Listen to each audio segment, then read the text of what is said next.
কথা রাখলেন মুখ্যমন্ত্রী। অবশেষে ফারাক্কা পেল স্বপ্নের উপহার। নয়া মহকুমা ঘোষণা রাজ্য মন্ত্রিসভার ছাড়পত্রে। হাসপাতালে মদ খেয়ে তাণ্ডব। দুর্গাপুর মহকুমা হাসপাতালে নার্স চিকিৎসকদের উপর হামলা। আটক 6 যুবক। রাতভর তীব্র উত্তেজনা। পুলিশকে হুমকি দিয়ে চাপে তৃণমূল। রাত পেরোতেই পিছু হটলেন হুমায়ুন কবির। মুখ ফিরিয়ে নিলেন বিতর্কিত মন্তব্য। পরকীয়ার জেরে চাঞ্চল্যকর খুন। নিখোঁজ মালদার ব্যবসায়ীর পচা দেহ মিলল আত্মীয়ার বাড়ির মাটির তলায়। কাকিমা জড়িত কি? দক্ষিণ দিনাজপুরের রহস্য আরও ঘনীভূত। হাজিরা এড়াতে শরীর খারাপের অজুহাত। আমি কোভিডে ভুগছি, বিস্ফোরক দাবি অনুব্রত মণ্ডলের। এবার কি বলবে সিবিআই? প্রকাশ্যে মদ খাওয়া দেখে প্রতিবাদ, তারপরই মারণ হামলা। জয়নগরে পিটিয়ে খুন প্রতিবাদী যুবককে। তীব্র উত্তেজনা এলাকায়। দক্ষিণ শাখায় বড় চমক। শিয়ালদা থেকে ছুটবে একাধিক নতুন ট্রেন।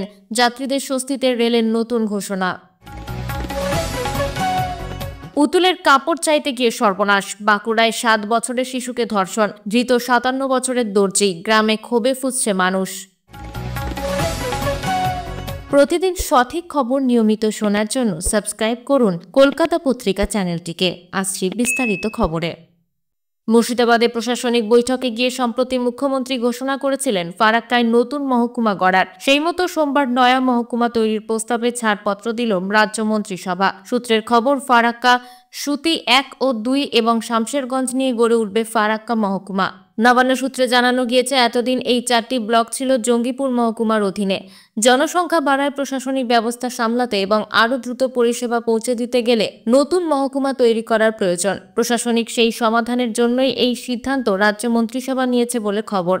নবান্ন সূত্রে জানা গিয়েছে, ফারাক্কার এসডিপিও দপ্তরেই আপাতত নতুন এসডিও বসবেন। সেখান থেকেই পরিচালনা হবে মহকুমার প্রশাসনিক কাজকর্ম। জঙ্গিপুর মহকুমায় জঙ্গিপুর ও ফারাক্কা এই দুটি আলাদা পুলিশ মহকুমা রয়েছে। এখন ফারাক্কার নয়া মহকুমা হওয়ায় পুলিশি কাজ পরিচালনার ক্ষেত্রে আরও সুবিধা হবে বলেই মনে করা হচ্ছে। নয়া মহকুমার জন্য চুক্তিভিত্তিক 109টি পদ তৈরি করতে এদিন ছাড়পত্র দেওয়া হয়েছে। নবান্নে এদিন মন্ত্রিসভার বৈঠকে আরও একগুচ্ছ সিদ্ধান্তে শিলমোহর পড়েছে বলে খবর, যার মধ্যে অন্যতম 336টি পদ সৃষ্টি ও 0 পদ পূরণ। স্বরাষ্ট্র, স্বাস্থ্য, অর্থ, আইন ও পুর দপ্তর মিলিয়ে এই পদে নিয়োগের সিদ্ধান্ত নিয়েছে রাজ্য মন্ত্রিসভা। কাকিমার সঙ্গে বিবাহ বহির্ভূত সম্পর্ক। কাকুর সঙ্গে 1.5 কোটি টাকার লেনদেন নিয়ে অশান্তিতে জড়িয়েছিলেন সাদ্দাম নাদাব। দক্ষিণ দিনাজপুর হত্যাকাণ্ডের প্রকাশ্যে এমনই চাঞ্চল্যকর তথ্য। যদিও পরকীয়ার তত্ত্ব মানতে নারাজ ধৃত বধূ, পাল্টা দাবি অজ্ঞাত কারণেই তার স্বামী ও সন্তানকে খুনের হুমকি দিচ্ছিলেন সাদ্দাম। ধৃত দম্পতিকে জেরা করে রহস্যভেদের চেষ্টায় পুলিশ।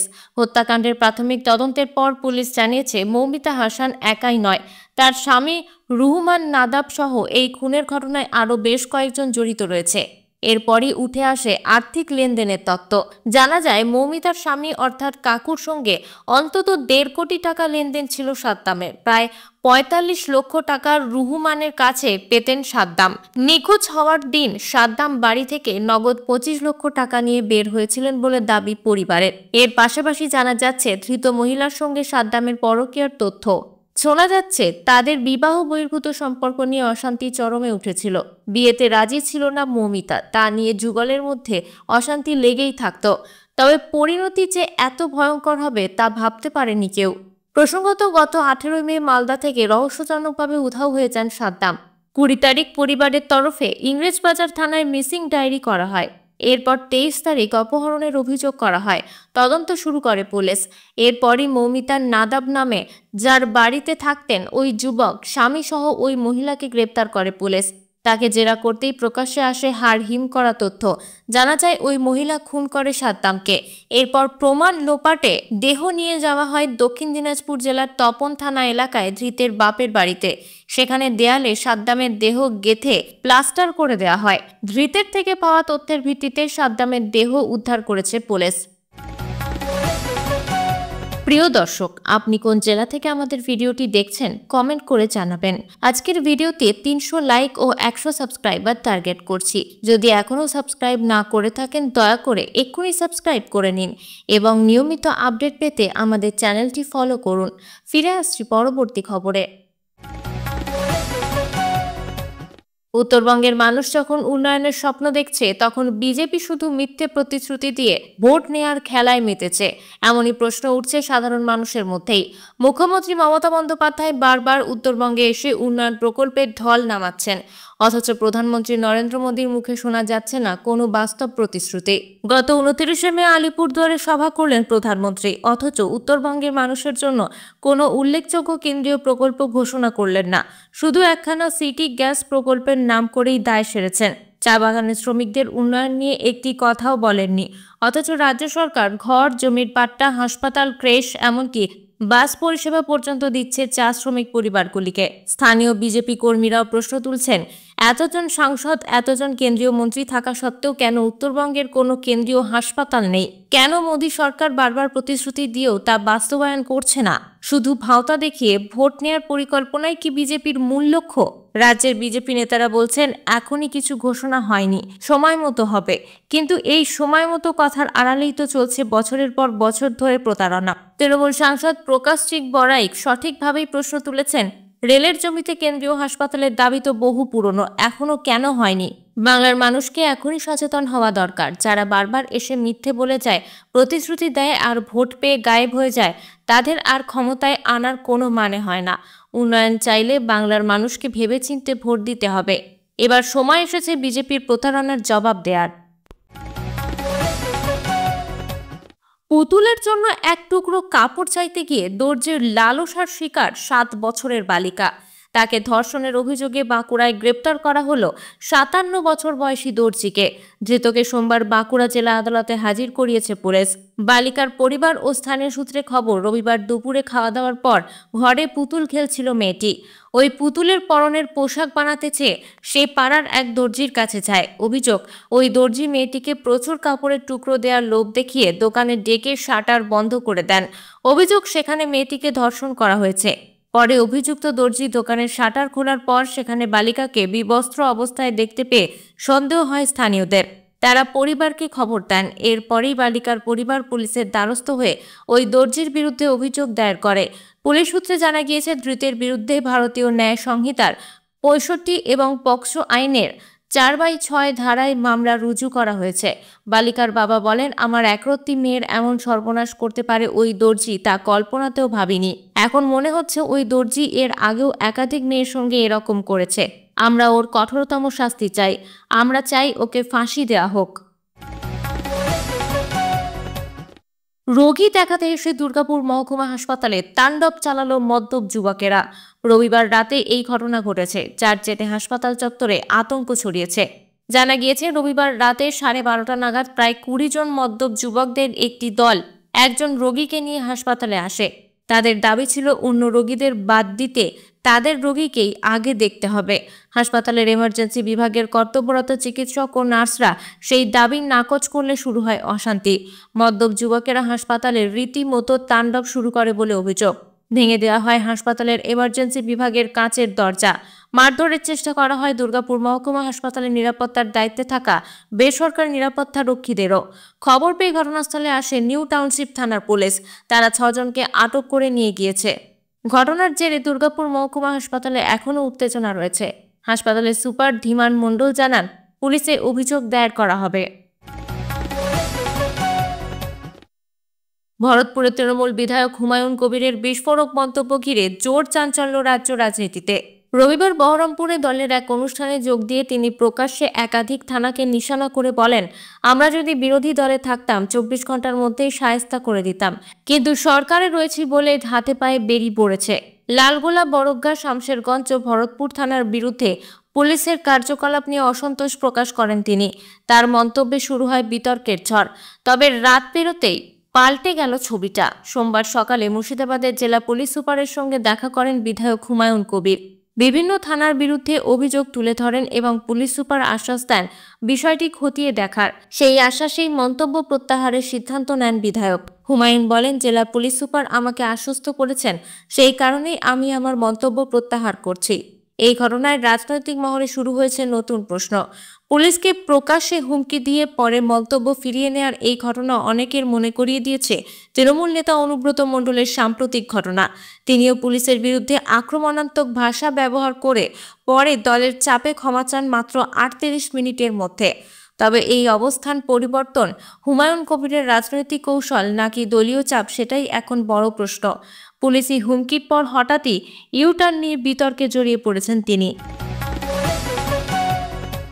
বীরভূমের প্রভাবশালী তৃণমূল নেতা অনুব্রত মণ্ডল সম্প্রতি পুলিশের তলবে হাজিরা না দিয়ে শারীরিক অসুস্থতার কারণ দেখিয়েছেন। পুলিশের কাছে জমা পড়েছে একটি মেডিকেল সার্টিফিকেট, যেখানে 5 দিনের বেড রেস্টের পরামর্শ থাকলেও নির্দিষ্ট করে রোগের নাম উল্লেখ নেই। এই অস্পষ্টতা ঘিরেই উঠছে প্রশ্ন। নিজেই একটি সংবাদ মাধ্যমকে ফোনে জানান গলা ব্যথা, জ্বর, কাশি আর নাক দিয়ে জল পড়ছে। সব উপসর্গ মিলিয়ে করোনার মতোই মনে হচ্ছে। মঙ্গলবার করোনা টেস্ট করাবো। কেষ্টর করোনা আশঙ্কা সামনে আসতেই আবারও আলোচনার কেন্দ্রবিন্দুতে তিনি। তবে এই সময়েই উঠে আসছে একটি অডিও ভাইরাল হওয়ার প্রসঙ্গ, যেখানে বোলপুর থানার আইসি লিটন হালদারকে অশ্রাব্য ভাষায় গালিগালাজ করেছেন বলে অভিযোগ। সেই অডিও ক্লিপের ভিত্তিতে অনুব্রতর বিরুদ্ধে 4টি ধারায় মামলা দায়ের করেছে, যার মধ্যে 2টি জামিন অযোগ্য। আইনি চাপের মাঝেই শারীরিক দুর্বলতা। রবিবার সকাল 11টায় শান্তিনিকেতন থানায় হাজিরা দেওয়ার কথা ছিল অনুব্রতের, কিন্তু তার পরিবর্তে যান আইনজীবী বিপত্তারণ ভট্টাচার্য এবং জমা দেন ওই বিতর্কিত মেডিকেল সার্টিফিকেট। প্রশ্ন উঠছে, সত্যিই কি তিনি এতটা অসুস্থ, নাকি এই অসুস্থতার অজুহাত মূলত আইনি জেরার এড়ানোর কৌশল? অনেকের মতে অনুব্রত মণ্ডলের শরীর খারাপ হতেই পারে, তবে রোগের নাম না থাকা মেডিকেল রিপোর্ট সঠিকভাবে স্বচ্ছতা বজায় রাখছে না। মদ খাওয়ার প্রতিবাদ করায় কপালে জুটল বেদম প্রহার। মৃত্যু হলো এক ব্যক্তির। দক্ষিণ 24 পরগনার জয়নগর 2 নম্বর ব্লকের বেলে দুর্গানগর অঞ্চলের রূপনগর ও বুইচবাটির মধ্যস্থলে মদ খাওয়াকে কেন্দ্র করে অশান্তি এবং বচসা বাঁধে। তাতেই মৃত্যু হয় এক প্রতিবাদী ব্যক্তি। নিহত ব্যক্তির নাম ছায়েম আলী খান, আনুমানিক বয়স 35। এই বিষয় নিয়ে তৃণমূল কংগ্রেসের অঞ্চল চেয়ারম্যান আহাদ গাজী বলেন, ছেলেদের নিজেদের মধ্যে গোলমাল হয়েছিল। যে ব্যক্তি মারা গিয়েছেন সে তৃণমূল পার্টি অফিসে এসেছিল, তাকে সরিয়ে দেওয়া হয়।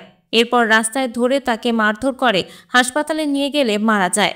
রাস্তায় গাছের গুঁড়ি ফেলে অবরোধ করে স্থানীয় মানুষজন। তারা দোষীদের গ্রেপ্তারের দাবি জানায়। ঘটনাস্থলে জয়নগর, বকুলতলা এবং কুলতলি থানার বিশাল পুলিশ বাহিনী সহ বারুইপুর পুলিশ জেলার একাধিক পুলিশ আধিকারিকরা যান। কিভাবে এই ঘটনা ঘটল, এর নেপথ্যে কারা, কিভাবে মৃত্যু হলো ছায়েম আলী খানের, তারই তদন্ত শুরু করেছে পুলিশ। আটক এক ব্যক্তি, বাকিদের সন্ধানে তল্লাশি চলছে। নিহত ব্যক্তি পরিবারের পক্ষ থেকে এই ঘটনায় দোষীদের দৃষ্টান্তমূলক শাস্তির দাবি করা হয়েছে। পুলিশ পিকেটিং বসানো হয়েছে। মৃতদেহ উদ্ধার করে পুলিশ ময়না তদন্তের জন্য পাঠিয়েছে। এলাকার মানুষ এই এলাকায় মদ সহ সব ধরনের নেশার ডেরা উচ্ছেদ করার দাবি করেছে। খুব শীঘ্রই পুলিশ ওই এলাকায় বেআইনি মদের ডেরা উচ্ছেদ করার অভিযানে নামতে চলেছে। ভিড় সামলাতে শিয়ালদার দক্ষিণ শাখায় নতুন ট্রেন চালাবে রেল। বালিগঞ্জ, নামখানা ও বালিগঞ্জ ক্যানিং শাখায় স্পেশাল ট্রেন চালানোর সিদ্ধান্ত রেলের। আগামী 5ই জুন থেকে নয়া সিদ্ধান্ত কার্যকর হবে। পাশাপাশি যাত্রীদের দাবি মেনে শিয়ালদা কলকাতা লালগোলা রুটের 11টি মেমুর চরিত্র বদলাচ্ছে না ভারতীয় রেল। জানা গিয়েছে, সন্ধ্যে 6:35 সোনারপুর থেকে নামখানা লোকাল ছাড়বে। সকাল 5:12 নামখানা থেকে বালিগঞ্জের ট্রেন ছাড়বে। সকাল 8:04 বালিগঞ্জ থেকে ক্যানিংয়ের জন্য ছাড়বে ট্রেন। সকাল 9:40 ক্যানিং থেকে ছাড়বে বালিগঞ্জ লোকাল। বেলা 11:25 বালিগঞ্জ থেকে ছাড়বে সোনারপুর লোকাল। এদিকে শিয়ালদা কলকাতা ও লালগোলার মধ্যে চলাচলকারী 11টি মেমু ট্রেনকে ইএমইউ পরিষেবায় রূপান্তরিত করার কথা ঘোষণা করেছিল পূর্ব রেল।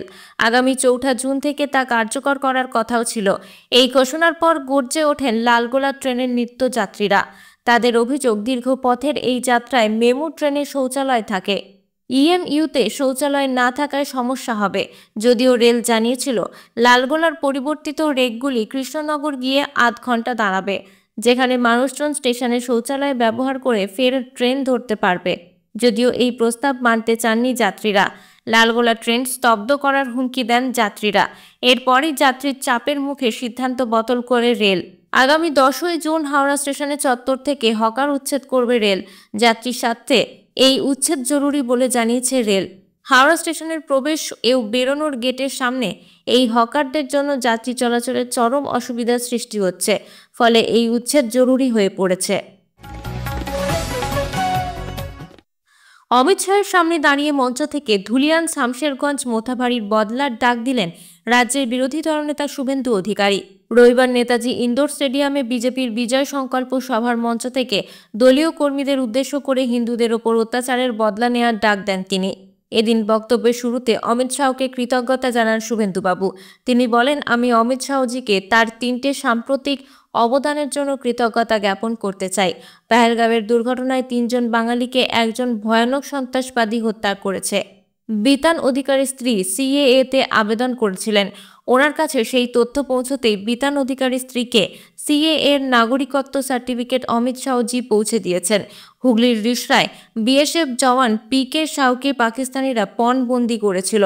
অমিত শাহজি মোদিজির আদেশে তাকে অক্ষত অবস্থায় বাড়িতে পৌঁছে দিয়েছেন। আমাদের কোচবিহারের রাজবংশী চাষি উকিল বর্মনকে বাংলাদেশ পণবন্দি করেছিল। আমাদের স্বরাষ্ট্রমন্ত্রী বিএসএফের মাধ্যমে ওনাকেও অক্ষত অবস্থায় কোচবিহারে ফেরত এনেছেন। এরপরই রাজ্যে সাম্প্রতিক একের পর এক হিংসা কবলিত এলাকার নাম নিয়ে বদলা নেওয়ার ডাক দেন শুভেন্দুবাবু। তিনি বলেন, ধুলিয়ান শামশেরগঞ্জ কয়েক ঘন্টার মধ্যে বিএসএফ সিআরপিএফ নামিয়ে ঠান্ডা যিনি করেছেন তার নাম অমিত শাহজি। তিনি বাংলাকেও এই অত্যাচারের হাত থেকে মুক্ত করবেন।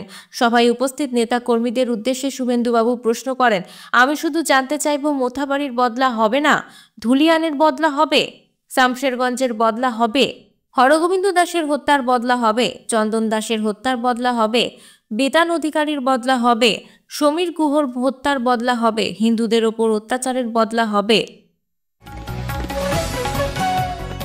বাংলাদেশের ইতিহাস মুছে ফেলার চেষ্টায় নতুন বিতর্ক। বাংলাদেশের নতুন মুদ্রায় নেই জাতির পিতা বঙ্গবন্ধু শেখ মুজিবুর রহমানের ছবি। রবিবার বাংলাদেশের ব্যাংকে আনুষ্ঠানিকভাবে 20, 50 ও 1000 টাকার নতুন সিরিজের নোট প্রকাশ করে। প্রতিটি নোটেই রয়েছে স্থাপত্য ও প্রাকৃতিক দৃশ্য, তবে নেই কোনো মানুষের ছবি। ব্যাংকের মুখপাত্র আরিফ হোসেন খান জানান, এই নোটে শুধু বাংলাদেশের স্থাপত্য, ঐতিহাসিক স্থান ও প্রকৃতির ছবি রাখা হয়েছে। 20 টাকায় হিন্দু মন্দির, 50 টাকায় মুসলিম স্থাপত্য, 1000 টাকায় বৌদ্ধ মন্দিরের ছবি রাখা হয়েছে। ধাপে ধাপে আরও নোটের ডিজাইন বদল হবে বলেও জানানো হয়েছে। তবে এই পদক্ষেপ ঘিরে শুরু হয়েছে প্রবল বিতর্ক। অনেকের অভিযোগ, মৌলবাদীদের দাবির কাছে মাথা নত করে এই সিদ্ধান্ত নিয়েছে উপদেষ্টা সরকার। উল্লেখ্য, গত বছরের অগাস্টে প্রধানমন্ত্রী শেখ হাসিনাকে সরিয়ে ভারতে আশ্রয় নিতে বাধ্য করা হয়।